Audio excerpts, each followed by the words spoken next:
नमस्कार, श्री स्वामी समर्थ. स्वागत आहे तुमचं माझे स्वामी या चॅनलवर. तर कशा आहात सर्व? मस्त ना? मस्तच राहा आणि स्वामी सेवा करीत राहा. तर ही पिवळ्या कलरची लिलीची फुले आहेत. तर पिवळं कलर स्वामींना खूप आवडतं, म्हणजे पिवळ्या कलरचा सोनचाफा वगैरे. तर त्यामुळे मी लिलीची पिवळ्या कलरची झाडं लावलेली आहेत. तर त्याला पावसाळ्यातच फुलं येतात. ह्यामध्ये बरेच कलर पण असतात. ह्या झाडांना जास्त केअरची गरज नसते आणि एक जर लावलं तर आपोआप ते पसरत जातात. तुम्हालाही जर पिवळ्या कलरची लिली आवडत असेल तर नक्की लावा. तर चला मग व्हिडिओला सुरुवात करूया. तर ही आहे रक्षाबंधन म्हणून वरती लिहिलेलंच आहे, म्हणजे तुम्हाला कळालंच असेल की रक्षाबंधनसाठी जी आपण राखी वापरतो तशा प्रकारची ही राखी केंद्रामध्ये तयार केलेली आहे. तर ह्या राखीला बीज राखी असं नाव दिलेलं आहे. तर ह्या राखीचं आध्यात्मिकरित्या खूप महत्त्व आहे. केंद्रामध्ये ही राखी सगळीकडे अवेलेबल आहे. तर काय महत्त्व आहे या राखीचं आणि हीच राखी आपण रक्षाबंधनच्या दिवशी भावाला का बांधावी, तर ह्याविषयीच आपण आज बोलणार आहोत. तर हे बघा, या राखीमध्ये पांढरे मणी आहेत. तर पांढरीचा मणी म्हणतात त्याला, आणि कमळगट्टा मणी आहे आणि रक्तचंदन मणी आहे. ह्या मणींचं काय महत्त्व आहे? पांढरीचा मणी जो आहे तो हिंस्र प्राण्यापासून आपली रक्षा करतो. कमळगट्टा हे आपल्याला माहितीच आहे की माता लक्ष्मीला प्रिय आहे कमळगट्टा. तर कमळगट्टाचा मणी हे आपल्याला धनप्राप्तीसाठी ह्या कमळगट्ट्याच्या मणीचं खूप महत्त्व आहे. आणि रक्तचंदन मणी जे आहे ते सकारात्मक ऊर्जा, जी काही सकारात्मक ऊर्जा असते ती स्वतःकडे म्हणजे आकर्षित करून घेण्याची रक्तचंदनामध्ये क्षमता असते. ती सकारात्मक ऊर्जा स्वतःमध्ये शोषून घेत असते. तर हे तीनही मणी जे आहेत ते खूप आध्यात्मिकरित्या खूप महत्त्वाचे आहेत. हिंस्र प्राण्यापासून आपलं रक्षण करण्यासाठी, धनप्राप्तीसाठी आणि सकारात्मक ऊर्जेसाठी ह्या तिन्ही मण्यांचं खूप महत्त्व आहे. आणि ह्या राखीवर सामूहिक 1,25,00,000 श्री स्वामी समर्थ या मंत्राचा जप करून ही राखी तयार केलेली आहे. तर सामूहिक जेव्हा आपण जे काही कार्य करतो, सेवा करतो, तर त्याचे 100 पटीने आपल्याला फळ मिळत असतात. तर त्याचप्रकारे सामूहिक 1,25,00,000 जप करून ही राखी तयार केलेली आहे. तर त्यामुळे ह्या राखीला खूपच महत्त्व आलेलं आहे आध्यात्मिक दृष्ट्या. तर केंद्रातील ही प्रत्येक वस्तू सिद्ध केलेलीच असते. त्यामुळे जास्तीत जास्त आपण ज्या काही गोष्टी म्हणजे ज्या काही वस्तू घेणार आहे त्या आपण केंद्रातूनच घ्याव्या. म्हणजे आपल्याला त्यावरती विश्वास पण असतो एक प्रकारचा की आपल्याला कुठली डुप्लिकेट वस्तू मिळणार नाही आणि ती सिद्ध केलेली पण असते. तर त्यामुळे आपल्याला केंद्रातील वस्तू घेतल्या तर जास्त म्हणजे त्याचे आपल्याला अनुभव येतात.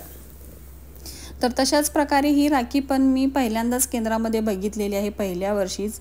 तर ही राखी तिथे मला मिळाली. तर मी विचार केला की म्हणजे आध्यात्मिकदृष्ट्या जर काही आपण आपल्या भावाच्या हातावर जर बांधलं संरक्षण म्हणून, त्याचं पुढचं भविष्य चांगलं व्हावं, त्याचं प्रत्येक वाईट गोष्टीतून त्याचं संरक्षण व्हावं. आणि भावा बहिणीचं नातं हे इतकं पवित्र असतं की बहीण कधी पण आपल्या भावाचा कधी वाईट विचार करत नाही. तर चांगल्यासाठीच ती काहीतरी चांगली वस्तू घेण्याच्या उद्देशाने जर आपण विचार केला तर ही चांगली वस्तू आध्यात्मिक दृष्टीने आणि त्याच्या भविष्याच्या चांगल्या हेतूने पण आपण ही राखी आपण खरेदी करून त्यांच्या हातावर आपण ही राखी बांधू शकतो. तर याचे काही वाईट पण परिणाम नाहीत, तर जास्तीत जास्त चांगलेच परिणाम आहेत ह्या राखीचे. तर ह्या राखीच्या रूपाने स्वामींचा आशीर्वाद पण आपल्यावर असणारच. म्हणजे आपल्या भावाला आपण ही राखी बांधली तर स्वामींचा आशीर्वाद पण त्यांच्या सोबत राहील ह्या राखीच्या रूपात. तर सगळ्यांनी ही राखी म्हणजे खरेदी करावी असं मला वाटतं. शेवटी तुमची इच्छा. जर तुम्हाला हे घ्यायचे असेल तर केंद्रामध्ये सगळीकडे ही राखी अवेलेबल आहे. तर ह्यामध्ये वेगवेगळे प्रकार पण आहेत. यामध्ये बाकीची पण मणींची राखी आहे, म्हणजे जसे की कवडी आहेत, टायगर स्टोन आहे, स्फटिक आहे. तर अशा प्रकारची रुद्राक्ष व तुळशीचा पण मणी आहे यामध्ये. तर अशा प्रकारचे वेगवेगळ्या राख्या पण तिथे उपलब्ध आहेत. तर मला ही राखी तिथे दिसली. त्या दुसऱ्या राखीकडे माझं काही लक्ष गेलं नाही, पण जेव्हा मी ह्या पाकिटवर वाचलं की ह्या सगळ्या पण मणींची तिथे राखी उपलब्ध आहे, तर तुम्ही त्या पण प्रकारच्या तुम्ही घेऊ शकता. रुद्राक्ष आणि तुळशीच्या मणीचं काय महत्त्व आहे हे तुम्हाला आता रुद्राक्षाचं केवढं महत्त्व आहे हे आपल्या सर्वांना माहितीच आहे. तर ती पण तुम्ही घेऊ शकता. आणि 30 रुपये ह्याची प्राईज आहे. बाहेरच्या राखीपेक्षा आपण बाहेर आता स्टोनची वगैरे घ्यायला गेलो तर 60-70च्या पुढेच आपल्याला जरा चांगल्यातल्या राखी मिळतात. तर ही 30 रुपयाच्या मानाने खूपच मला चांगली वाटली राखी. घरामध्ये जर इतर कुणाला पण ही राखी बांधायची असेल तर आपण ही राखी बांधू शकतो. म्हणजे घरातील व्यक्तींचं एक सुरक्षा कवच म्हणून पण आपण हे हातामध्ये बांधू शकतो. मिस्टरांना पण तुम्ही मुलींच्याद्वारे ही राखी बांधू शकता घरामध्ये.